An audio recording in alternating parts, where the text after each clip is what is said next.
How to download and install the latest Visual C++ Redistributable in Windows. What is up, everybody?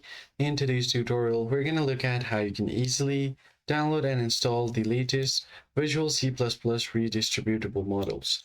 So the first thing you want to do here is simply go to this link. It will also be available in the description down below, or you can just do a simple Google search for the latest Visual C++ redistributable, and you can just click on the search icon. Now go to the first link by Microsoft itself, and it'll be directed over to this link. Now, depending on which type of architecture core you have on your PC, you can select the download links. If you have an ARM64, this one is for you. If you have a 64-bit processor, it's for you. And if you have a 32-bit processor, this one's for you.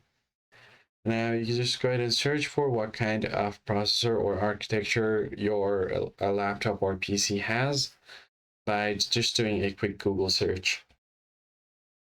As you can see here, I've done a quick Google search for my laptop, and it is a 64-bit architecture.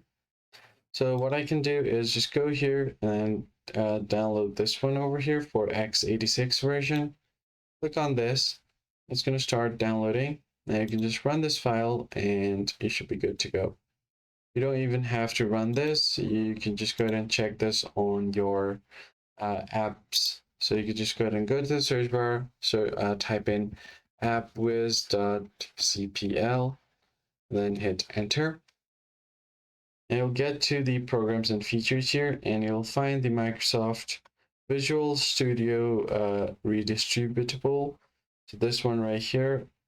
As you can see, everything is now downloaded. That's basically it, guys. I hope this tutorial was helpful. Hit the like button down below, subscribe to the channel, and I'll catch you guys in the next one. Thanks for watching.